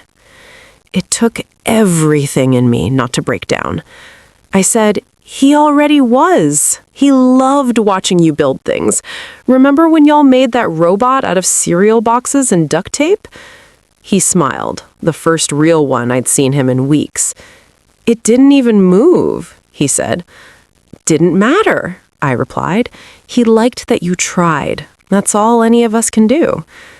Have you ever realized that the best part of your legacy with someone isn't the stuff they leave you? It's the way you carry their love forward to people they cared about, even when those people come attached to the worst mistakes of their life? Around that time, my therapist brought up the house again. You still walking around it like a museum, or have you started actually living there? She asked. A little of both, I admitted. It's less haunted now, but it still feels too big, too much. You've done the legal work, she said, the emotional work with your sister and Jaden. The question left is, what does Naomi want from this house? Not Malcolm, not Tasha, not the board, you. This time, I had an answer. I want it to stop being a monument to my ability to marry well, I said. I want it to become either a place that actively serves people or something I turn into fuel for a life that fits me better. Then start planning, she said. You're not frozen anymore. You're free. Have you ever been so used to fighting just to keep what you have that the idea of wanting something else feels almost selfish? I started meeting with Sinclair and a financial planner. We talked about timelines, tax implications, the market. We came up with a 5-year plan. I'd stay in the house while my grief was still raw, while the foundation stabilized under my sole leadership. Then when I was ready, we'd sell, split the proceeds according to the will, half to the foundation, half into a new life fund. Maybe a smaller house, maybe a couple of properties closer to the kids we served, maybe a co-working and community space in my old neighborhood. Physical proof that we'd turned one man's wealth into rooms and roofs for more than just ourselves. Have you ever looked at something you once thought you had to cling to and realized it might be more powerful as something you choose to release on your terms? I didn't tell Tasha about those plans. They weren't her business. What I did tell her, slowly, over time, was my own story in more honest terms, about how marrying Malcolm hadn't saved me from our upbringing's ghosts, About therapy, about my fears of becoming like my mother, clinging to image while the people closest to me drowned. I don't know what she did with that information. Some days she seemed to take it in. Other days the old Tasha poked through, snarking about my rich people problems. That's the thing about healing. It's not linear. Not for you, not for the people who hurt you. But standing in that house, knowing no court was going to snatch it under my feet, seeing my sister's bluff called, not by my rage, but by a lab report and a will designed to protect what needed protecting, watching a child start to untangle himself from a lie he didn't ask to carry.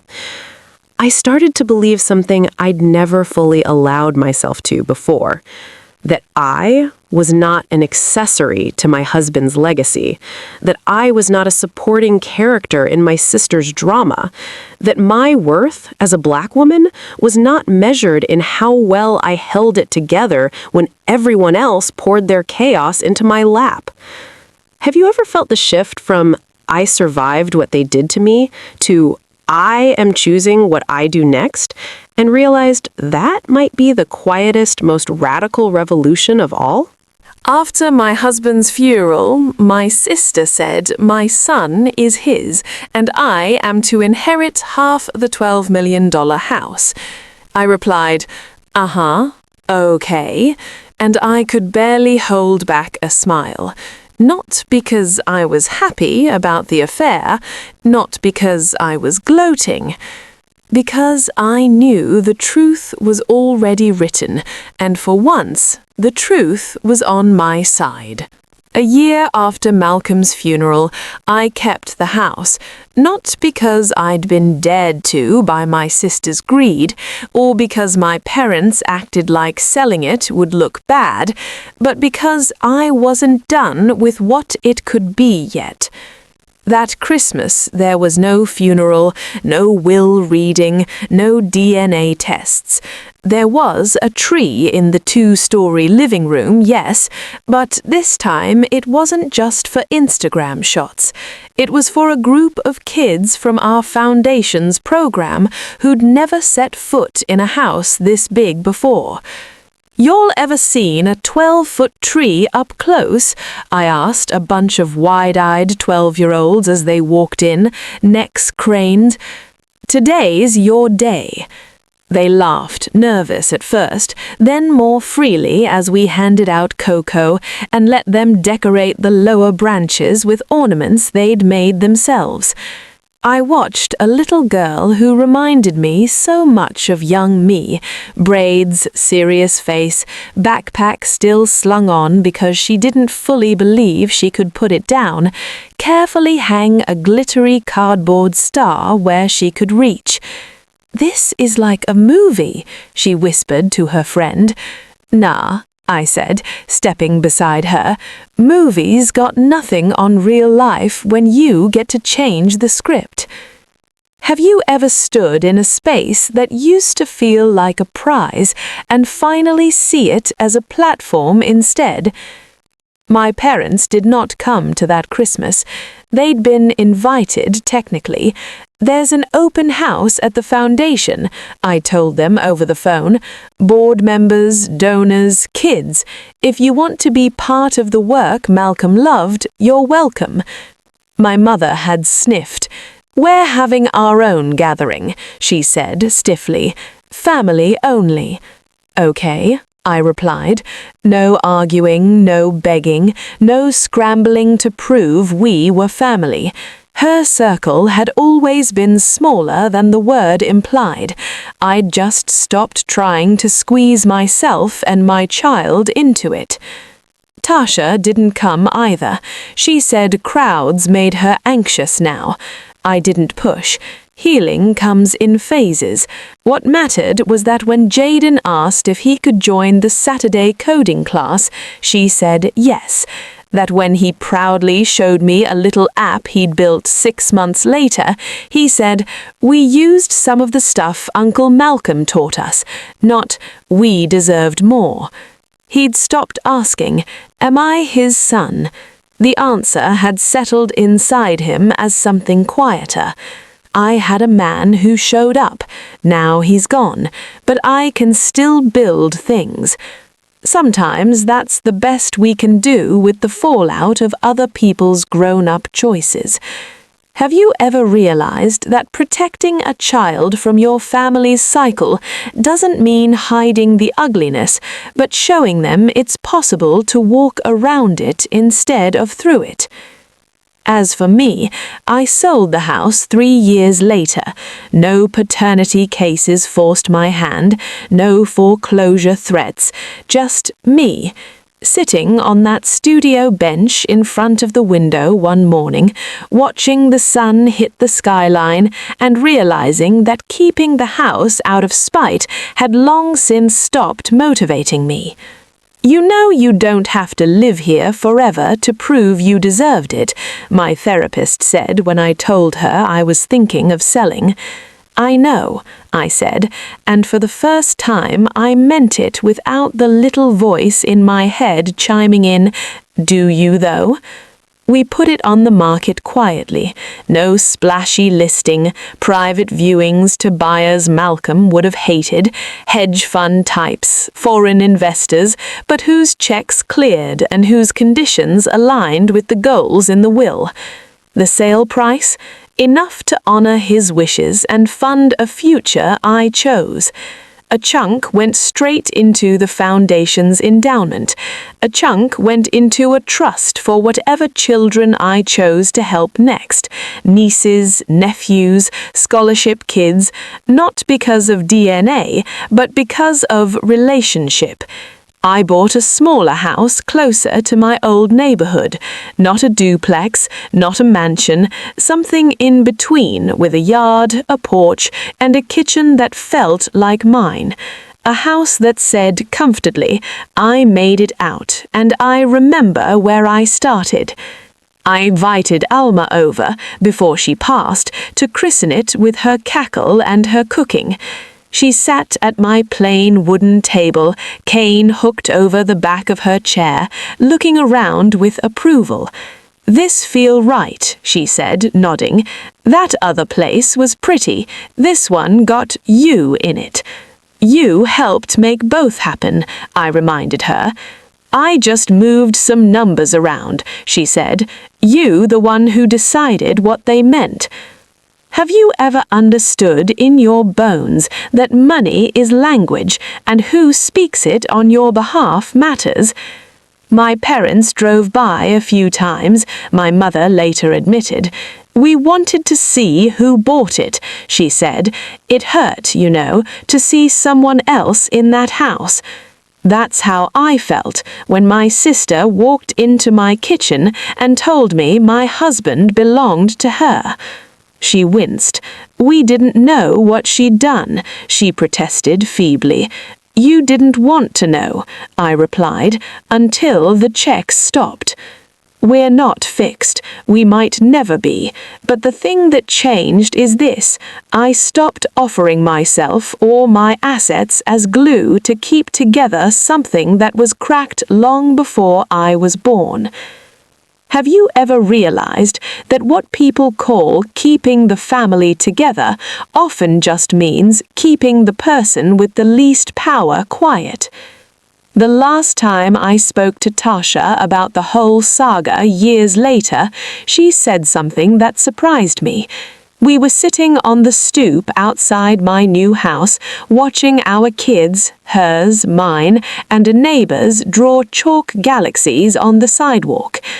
You know, she said, picking at a chipped nail, I used to think you got everything and I got scraps, that God and life loved you more. That's not how it felt from my side, I told her dryly. I know that now, she said. I got what I chased, shortcuts, fast thrills, lies that felt good in the moment. You got what you sat with, boring truths, long nights, papers that hurt to sign. She looked at me, eyes shiny. When that test came back and the judge said no trust, I thought I was going to die. All I saw was what I didn't get. It took me a long time to see what I still had, which is I asked. A son who loves me, she said, even after I messed up. A sister who, for some reason, didn't let that mess up be the end. Have you ever realized that the forgiveness you grudgingly extended to someone was the thing that finally let them become a slightly better version of themselves? Not a saint, not even necessarily a good person by some objective rubric, just less harmful, more aware. That's enough some days. Because the real win for me wasn't that I kept the $12 million house, it's that I eventually became a woman who could choose to let it go without feeling like she was letting herself go with it. When my sister came to me at Malcolm's funeral saying, "My son is his and I am to inherit half the $12 million house," I told you now, shaking my head a little at the memory. I replied, okay, and I could barely hold back a smile. Not because I was happy about the affair, not because I was gloating. Because I knew the truth was already written, and for once, the truth was on my side. The day the court order for genetic testing dropped, I learned something new about what it means to be an executor of someone's estate. It doesn't just mean paying bills and signing forms. It means handing your dead husband's DNA to strangers so they can tell you on official letterhead whether a child you've known his whole life is actually his or not. Have you ever had to sit in a waiting room while a lab determines in cold percentages the thing your gut and your grief already told you? The order was clinical. The parties are hereby directed to submit to genetic testing at an approved laboratory within 30 days. Parties, like this was a business deal and not a tangle of betrayal wrapped around a 10-year-old boy's heart. I called Sinclair. "We comply," I told him, before he even finished reading the attachment. He paused. "You're sure?" he asked. "We already have a prior test. We could move to limit further testing. And let Tasha spend the next 20 years telling anyone who will listen we were scared? No, we'd do it. Clean, in the open." He sighed. "All right, I'll coordinate with her attorney and the lab. You won't have to be present, unless you want to be." "I'm not his mother," I said. "That's her job. The least I can do is not make him look at me while someone sticks a swab in his mouth." "You are the one who will have to live with the outcome," he reminded me, as if I didn't already wake up every morning with that knowledge sweating out of my pores. The lab we ended up at was on the 3rd floor of a bland medical building with beige carpeting and a fake plant in the corner. No big sign, just a discreet plaque, "Genetic Services." It felt surreal walking into that corridor knowing Malcolm's entire legacy had been hooked to this little room in his will. Have you ever been struck by how small the places are where some of the biggest decisions in your life get made? Tasha arrived 5 minutes late, of course. Jaden trailed behind her, chin up, trying to be brave. He wore the same 2 stiff Sunday jeans she always put him in for important things, like court and funerals. He'd been here before for vaccinations. The smell of antiseptic made his nose wrinkle. "You ready, baby?" Tasha asked, smoothing his hair. "Do they use needles?" he whispered, eyeing the door. "Just a Q-tick," the nurse said kindly, opening the door. "Come on in, champ." I stayed in the waiting area, sat in one of those hard chairs with armrests too low to be useful. My hands wouldn't stop fiddling with the strap of my purse. I could hear muffled voices through the door, the tech explaining the sample, the scrape of the swab. A minute later, they were back out. That was it. All the years of lies and half-truths distilled into 2 little vials in a padded envelope. Jaden's eyes flicked to me as they came out. "Hi, Miss Naomi," he muttered. "Hey, kiddo," I said, offering what I hoped was a reassuring smile. "You okay?" He shrugged. Didn't even hurt, like he'd expected worse. Then quieter. "This means we'll know for sure, huh? It means we'll have facts. Feelings are still up to you. Have you ever realized no test result in the world can tell a child what to do with the part of them that loved someone?" Outside, in the parking lot, Tasha spun on me. "You must be real pleased with yourself," she said, voice low and bitter.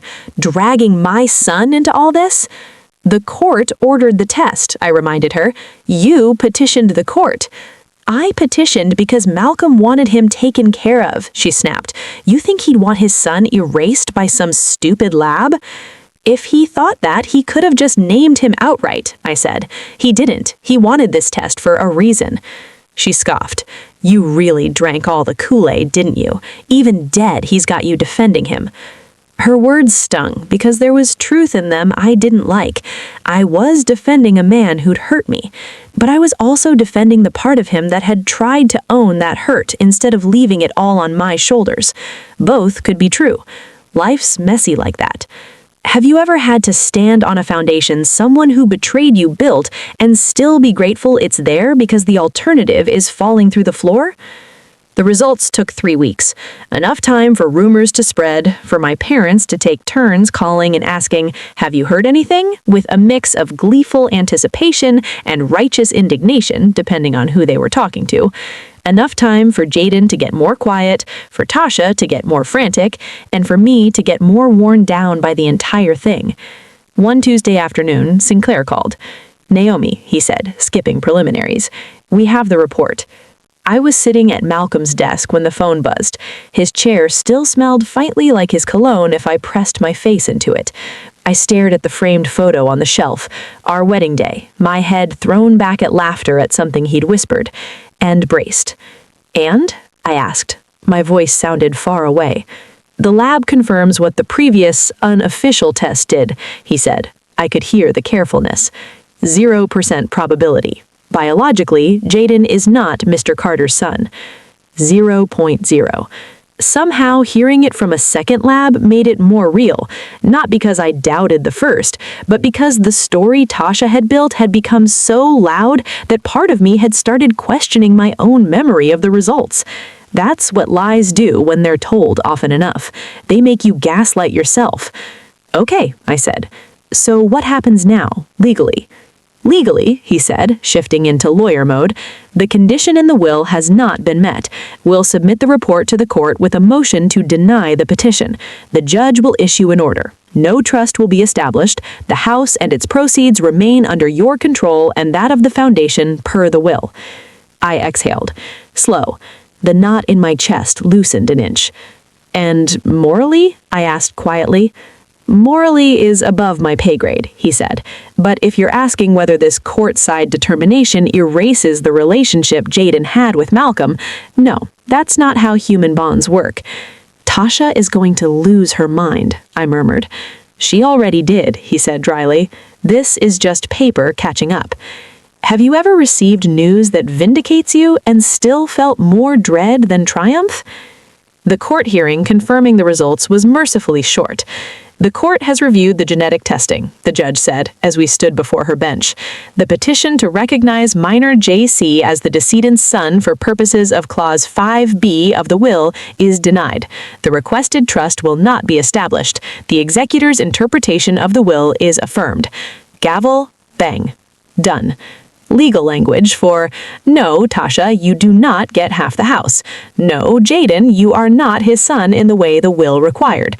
But yes, all of you are going to have to figure out what that means emotionally without my help." Tasha exploded in the hallway afterwards. "This is rigged," she shouted, drawing stairs. "Y'all manipulated those results. You bought that lab. You—" "Tasha," my father hissed. "Enough." "No," she cried. "It's not enough. It's not fair. He promised—" Her voice broke. She looked at me then, all the front stripped away for a heartbeat. "He promised he would take care of us," she whispered.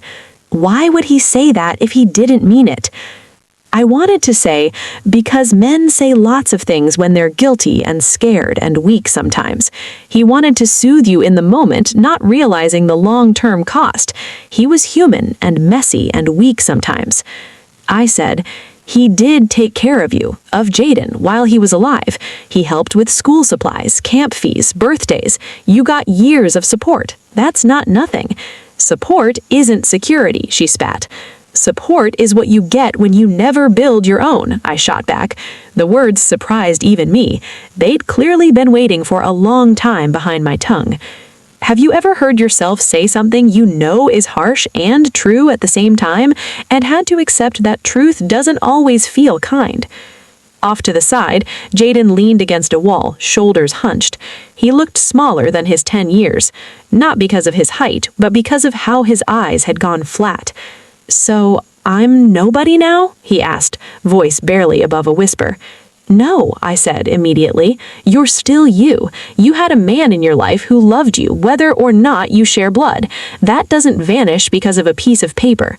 "Feels like it," he muttered. "Feelings lie sometimes, just like grown-ups." He glanced at his mother. She stiffened.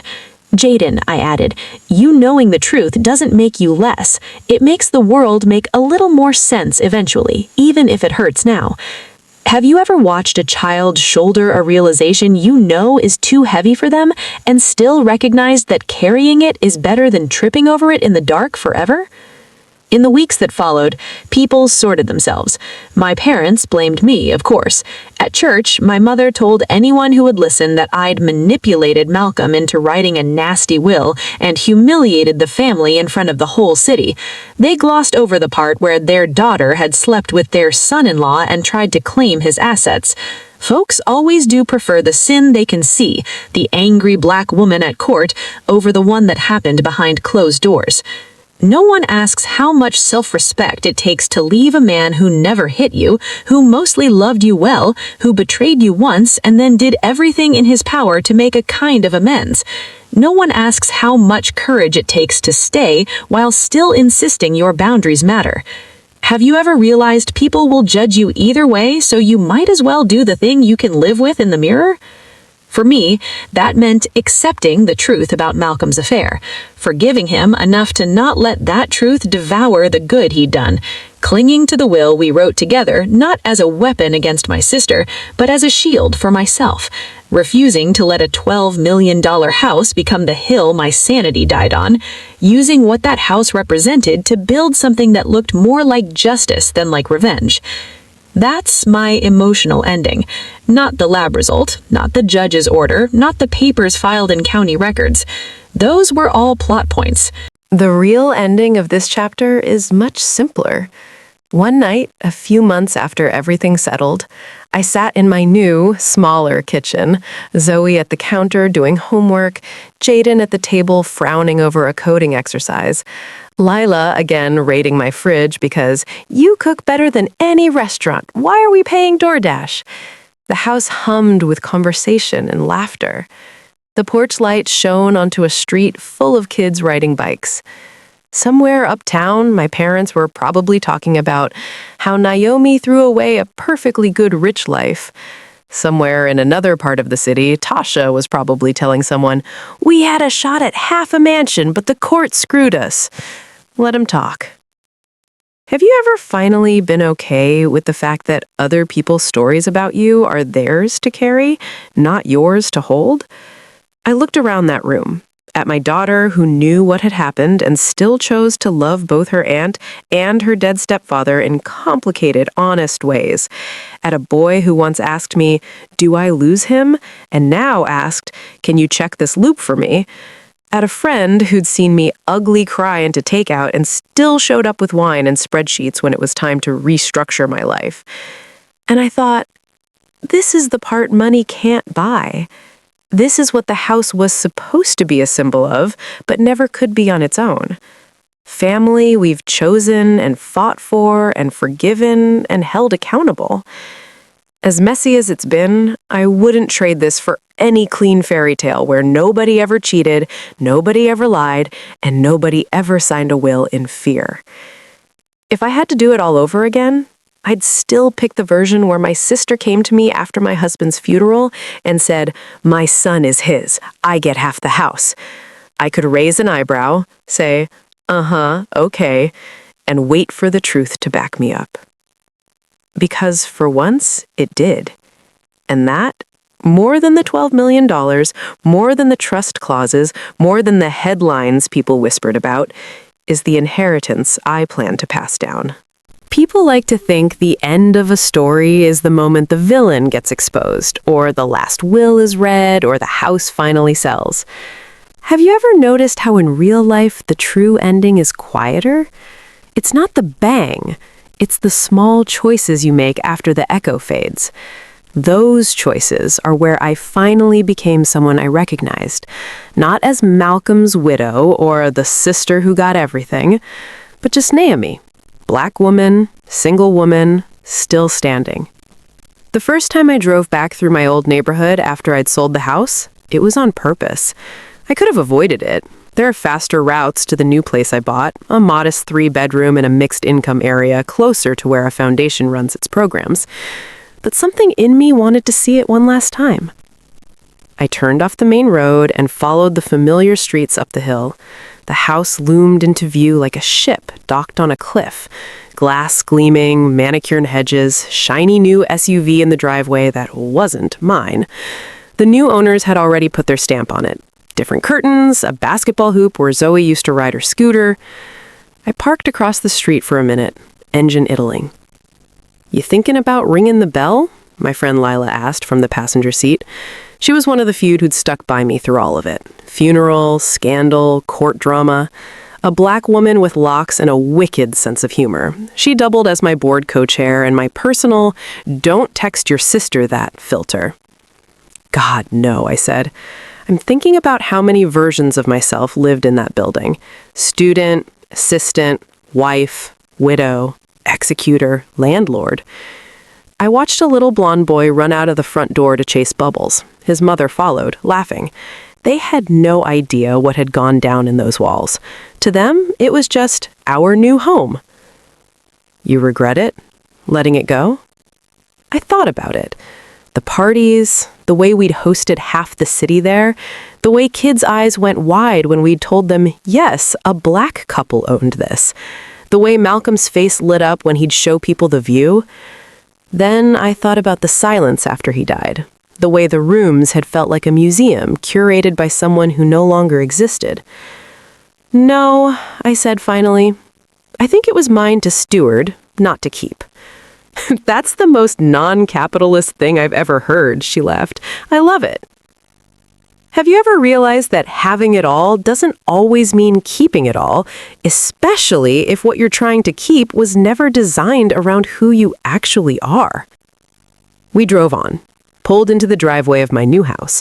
It was smaller, sure, no panoramic views, just a decent yard, a porch with room for 2 rocking chairs, and a kitchen big enough to host Sunday dinner, but not so big it made cooking feel like a performance. Inside, the walls were still bare in places. I had been taking my time with art and furniture, choosing things that meant something rather than filling space. On the counter sat a small stack of grant proposals. On the fridge, Zoe's latest report card, held up by a magnet shaped like a robot. She'd taken to the new place quicker than I had. Kids adapt. "I like this house," she said the first night we slept there. "It feels like us." "What does us feel like?" I asked, curious. She thought about it. "Not as shiny," she said, "but warmer. I'll take warmer over shiny any day." Now, a couple years out from everything, warmer looked like this. Zoe sprawled on the couch with a textbook, complaining about algebra. Me at the table, laptop open, reviewing a proposal for a new summer program. The sound of neighbor kids playing tag in the street. The smell of colored greens and cornbread from a potluck we were hosting for the foundation's mentors. "Miss Naomi?" a timid voice called from the front door. I looked up. Jaden. He was taller now, all elbows and Adam's apple, hoodie too small for his growing frame. His hair was in twists. There was a tentative confidence in the way he carried himself now that reminded me painfully of Malcolm at 16 and the pictures his brother had shown me from an old photo album. "Hey," I said, opening the door wider. "You're just in time. Food's almost ready. Bring your homework. Zoe's in there suffering through math too." He grinned, the easy, endearing thing I hadn't seen on him in a while. "She always said math was your thing," he joked. "Can you help me not fail?" "No promises, but I can help you make fewer careless mistakes." Have you ever realized part of your healing is offering to break the cycles in someone else's life, not just your own? Over time, my relationship with Jaden settled into something that didn't have a box. I wasn't his aunt, legally. I wasn't his stepmom. I certainly wasn't any kind of father figure. I became the adult he could talk to about things he didn't trust his mother or grandparents or teachers with. "Do you think people look at me differently now?" he asked after another therapy session. "Like, there goes that boy whose mama tried to play the system." "Some people probably do," I said. "People always looking for reasons to put you in a box. Hood kid, black boy with drama. But the ones that matter, they look at your code, at your attendance, at how you carry yourself." "So, I can be more than this?" he pressed. I smiled. "You already are," I said. "You just don't see it yet." As for Tasha, we didn't become best friends. That would have been a lie too big, even for the two of us. We did slowly move from enemy territory to something like a tentative truce. She got a job that stuck for more than 6 months, for the first time in her life. Administrative assistant at a community center. It didn't pay much, but it put her in a place where her charm and quick thinking actually helped people instead of just entertaining them at parties. "They respect me there," she said once over coffee at my kitchen table. "Even when I mess up, they don't look at me like I'm one bad choice away from being written off." "Maybe because they know everybody there is one bad choice away," I said. "Less room for judgment when you know that." She rolled her eyes. "You and your therapist lines," she muttered, but there was less venom in it now. "You ever think about what would have happened if the test had gone the other way?" she asked once. "If he'd been Malcolm's?" "All the time," I said honestly. "He'd have had money and a trust, for one, but you'd still have been in the same position, no direct ownership. That was never on the table. You'd have had to chew on that too." She grimaced. "I don't know if that's better or worse," she admitted. "Better," I said firmly. Because the one thing that stayed true in all this is that the kid mattered more than the grown-up's mess, at least in the final draft. Have you ever realized that sometimes the cleanest version of justice is the one that centers the most vulnerable, not the loudest? I forgave Malcolm in stages. First for the affair, then for the secrecy, then for leaving me in a whirlwind of grief and legal complexity. That last part took the longest. Forgiveness doesn't mean approving. It doesn't mean forgetting. It means no longer letting someone else's choices dictate your story as if you're still living in their shadow. That's what selling the house was in the end. Not spitting on his memory, but finally stepping out fully from under it. Telling myself, you can honor the work he did without having to sleep every night in a monument to both your success and your pain. As a Black woman, that felt like blasphemy at first. We're taught to hold on to any symbol of making it with both hands, to prove we're not statistics, to justify the sacrifices our parents and grandparents made. Letting go feels like betraying them. But my grandmother, Alma, had already broken that spell once with my parents. What's the point of having power if you don't use it to protect the ones who need it most, she'd said. Letting go of the house, on my own terms, was me using the power I was given to protect somebody too. Me. Have you ever dared to put yourself in the category of someone who needs protecting instead of always being the one doing the protecting? People still gossip, of course. Some at church still whisper about that whole mess with Naomi's sister and the DNA test. Some call me blessed, with that tone that means lucky you got a man like that. Occasionally, someone will say, I don't know if I could have stayed after what he did, as if the hardest part was my endurance, not the system that made me feel like my options were limited. I don't correct them as often anymore, not because they're right, but because I've learned my peace doesn't depend on them understanding the nuances of my choices. When I tell my story now, I don't lead with the scandal, I lead with the lessons. My husband made a terrible mistake, I say. So did my sister. So did I, if I'm honest. Staying silent when I should have asked questions, choosing comfort over confrontation, believing that a house could make me safe from the kind of hurt I grew up with. But he also did something a lot of men don't. He used the tools he had at the end, his will, his money, his name, not just to protect his ego, but to protect me. Not perfectly, but enough that when my sister came for me with half-truths, the whole truth had somewhere to stand. And I shrug. I used what he left me to build a life that looks a lot more like me than some black fairy tale about marrying up. That's my part in the story. Have you ever finally been able to tell your own story without flinching when you get to the parts that make you look less than flawless? I still see that kitchen scene in my mind sometimes, Tasha's eyes glittering as she said, "According to the will, I'm to inherit half the house." The way my own lips twitched when I replied,